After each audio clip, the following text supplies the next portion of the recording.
하나님이 사람에게 요구하는 것이 무엇이며 사람이 하나님께 드릴 수 있는 가장 아름다운 것이 무엇이라고 생각하십니까? 그것은 바로 예배입니다. 하나님은 예배를 통하여 우리를 만나주시길 원하고 또한 성도님들을 만나주시기를 원하십니다. 그러면 신약의 예배는 언제부터 시작되었으며 구약의 제사와 어떤 관계가 있는지 한마디로 말씀드리면 구약의 제사는 신약 예배의 뿌리입니다. 구약의 제사는 피 흘려 죽는 제물에 초점을 맞추었다고 한다면 신약의 예배는 부활하신 주님의 새 생명에 초점을 맞춘 것입니다. 그러므로 구약의 제사는 죄를 사하는 속죄의 죽음을 통한 눈물로 회개하는 슬픔이나 신약의 예배는 그리스도 안에서 죄 사함을 받아 누리는 부활의 축제입니다. 그러므로 제사와 예배는 동일한 것입니다. 그러면 먼저 제사에 나타난 몇 가지 중요한 요소가 바로 신약 예배의 원리가 됩니다. 그러므로 구약의 제사를 바로 이해하지 못하고서는 신약의 온전한 예배를 드릴 수 없다는 것입니다. 오늘 본문 말씀에 창세기 읽지는 않았지만 창세기 1장에서 하나님은 천지를 창조하셨습니다. 그 가운데 사람은 자신의 형상대로 하나님의 형상대로 지으셨고 2장에서는 하나님은 아담에게 에덴 동산을 주시고 그 가운데 주권의 상징인 선악과를 두어 계신 것입니다. 3장에서는 계약을 파기하고 타락한 인간을 찾아오신 원시 복음이 나타나 있습니다. 또 4장에서는 어린 양의 피로써 구속함을 받은 인생이 예수 안에서 새롭게 되어 날마다 속죄의 피로써 하나님 앞에 나아갈 수 있게 하신 예배를 가르쳐 주신 것입니다. 그래서 아벨의 제사는 당신에게 하나님에게 바른 예배관을 우리에게 바른 예배관을 가르쳐 주십니다. 오늘 본문 3절 말씀에 세월이 지난 후에라는 말씀이 나옵니다. 하나님은 아담에게 제사하는 법을 직접 가르쳐 주셔서 범죄한 인생이 하나님께 나아가는 길을 열어 주신 것입니다. 그 후에 많은 세월이 흘러 그의 두 아들 가인과 아벨이 장성하여 아비로부터 독립하였고 스스로 제사를 드릴 때가 되어서 그들이 드린 제사는 중요한 제사였던 것입니다.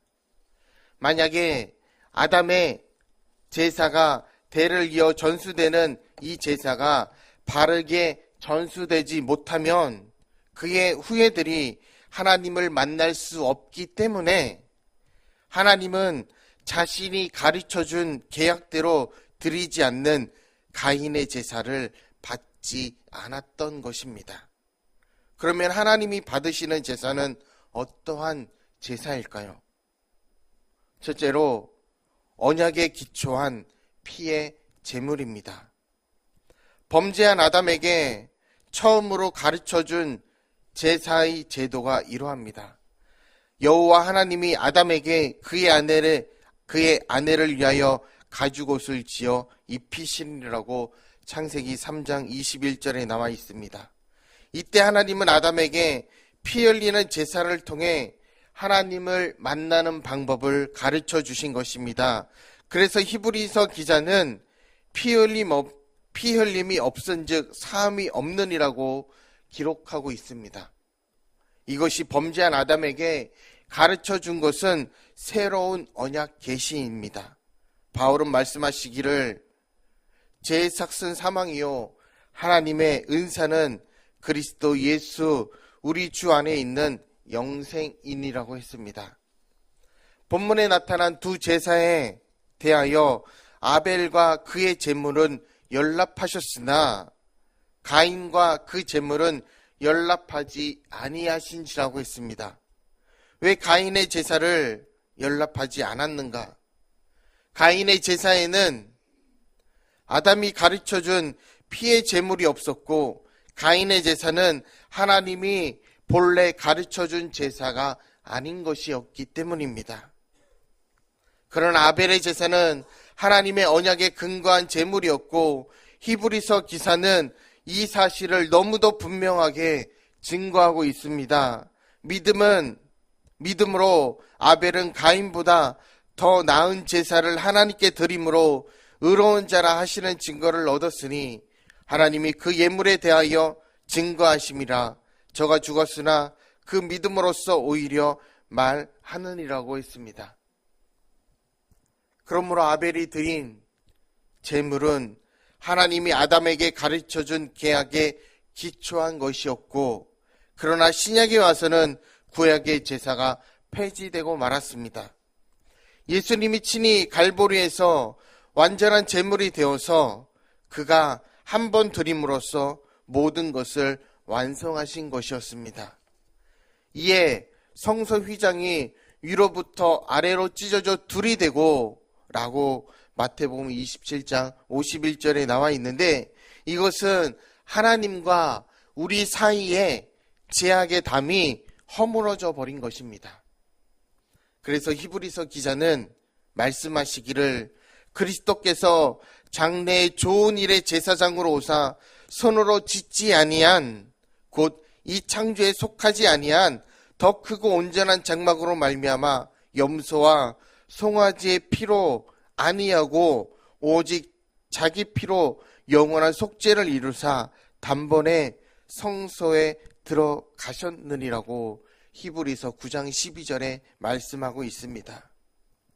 그러므로 우리가 예배를 드릴 때에는 예수 그리스도의 중심으로 드려야 하고, 예수 그리스도 외에는 하나님께 나아가는 길이 없다는 사실을 우리는 잘 알고 있어야 합니다.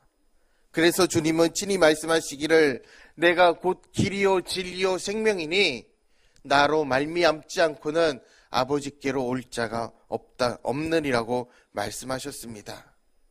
또한 사도행전 4장 21절 말씀에는 다른 이로서는 구원을 얻을 수 없나니 천하 인간의 구원을 얻을 만한 다른 이름을 우리에게 주신 일이 없느니라고 했습니다.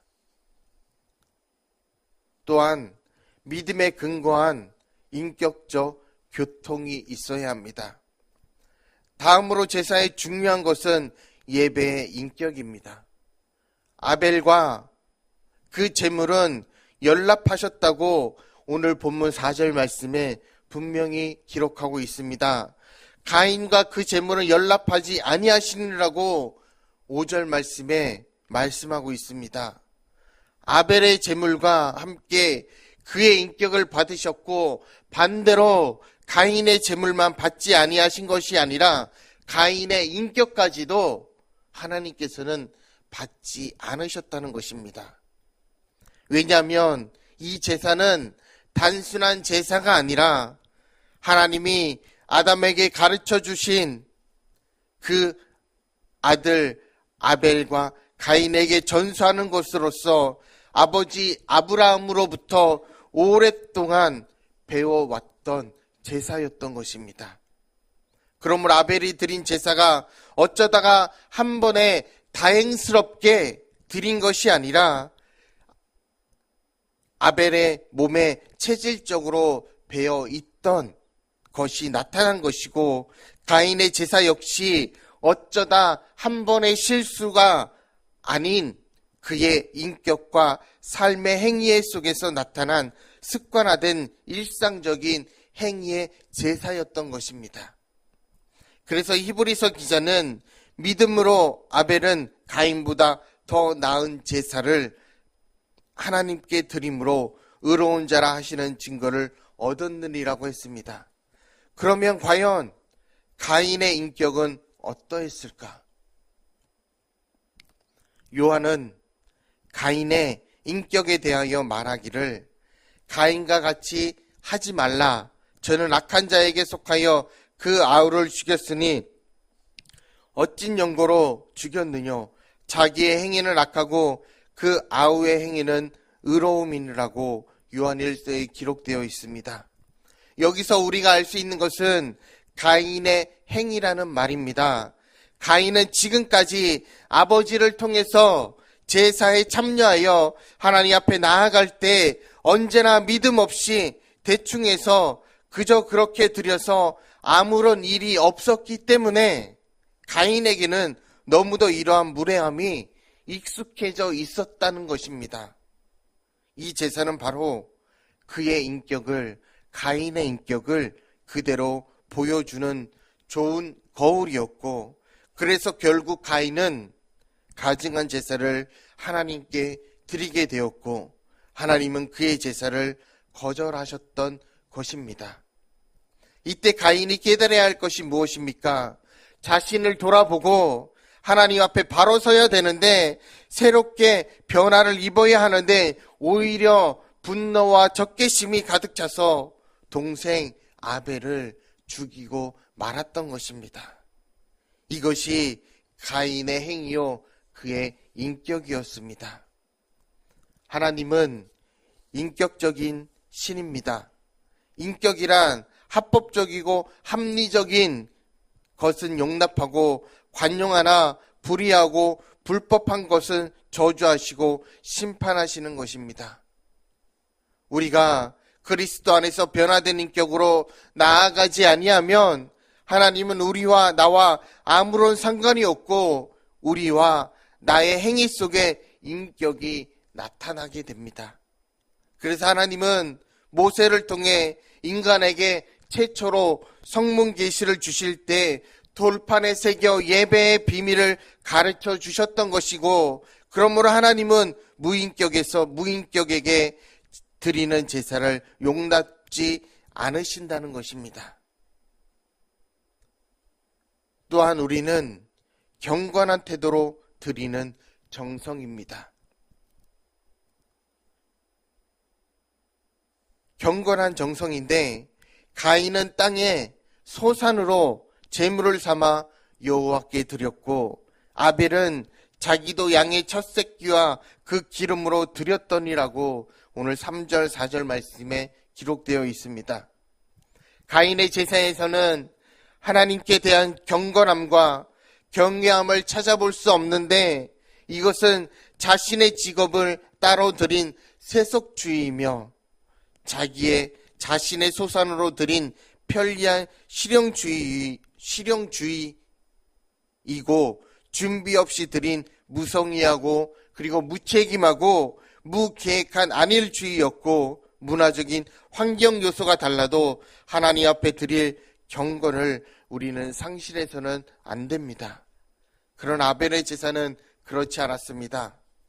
양의 첫 새끼와 그 기름으로 드렸는데 아벨은 언약을 중시하는 경건한 피의 제사이며 양의 첫 새끼를 드리는 선한 청지기였고 기름을 준비하여 드린 정성된 제사였습니다. 제사의 창시자는 창조주 하나님이시요 예배의 창시자는 구속의 예수님이십니다. 그러므로 예배는 주님을 통해 하나님께 나아가는 것으로서 주님은 우리에게 분명히 가르쳐주고 있습니다. 하나님은 영이시니 예배하는 자가 신령과 진정으로 예배할지니라고 했습니다. 예배의 대상은 영이신 하나님이시고 예배는 영이신 하나님께 육을 가진 인간이 나아가는 신령한 교제요 또한 교통입니다. 그러므로 예배는 진실한 마음과 경건한 태도로 하나님께 나아가는 것입니다. 이 사실을 너무도 정확하게 깨달은 바울은 그리스도인의 삶을 이렇게 로마서 12장 1절 2절 말씀에 말하고 있습니다. 그러므로 형제들아 내가 하나님의 모든 자비하심으로 너희를 권하노니 너희 몸을 하나님이 기뻐하시는 거룩한 산 제사로 드리라. 이는 너희가 드릴 영적 예배이니라. 너희는 이 세대를 본받지 말고 오직 마음을 새롭게 함으로 변화를 받아 하나님의 선하시고 기뻐하시고 온전하신 뜻이 무엇인지 분별하도록 하라. 당신의 몸은 하나님께 드려진 산 제물이 되어야 합니다. 모리아에서 바쳐진 이삭같이 고운 가루로 부서진 소재같이 드려져야 합니다. 하나님이 우리에게 주신 모든 것이 의의 병기로 쓰임을 받을 수 있어야 합니다. 예배는 사람이 하나님 앞에 드릴 최고의 가치입니다. 그러므로 예배는 영적인 종합 예술입니다. 예배에는 하나님이 우리에게 베풀어 주는 아름다운 모든 것이 다 들어 있습니다. 그래서 시편 기자는 만군의 여호와여 주의 장막이 어찌 그리 사랑스러운지요 내 영혼이 여호와의 궁전을 사모하여 생각하며 주의 전에 한 날이 다른 곳에서 첫날보다 나은지기라고 했습니다. 우리는 예배 시간에 경건한 의복을 입고 부활의 감격을 가지고 나아가고 오늘도 우리는 부르시는 주님 앞에 간절하게 기도하며 주님의 크신 일을 감당해 나아가는 우리 청신제일교회 믿음의 성도님들이 되기를 주님의 이름으로 축복합니다. 언제나 하나님 앞에 우리가 신령과 진정으로 예배할 수 있는, 그래서 로마서 12장 1절 2절 말씀에 나와 있는 말씀처럼 그 말씀처럼 우리가 예배할 수 있는, 그래서 주님을 더욱더 기쁘게 하고 주님의 마음에 합당한 제사를 언제나 날마다 드릴 수 있는 우리 청신제일교회 성도님들이 되시길 주님의 이름으로 축복합니다.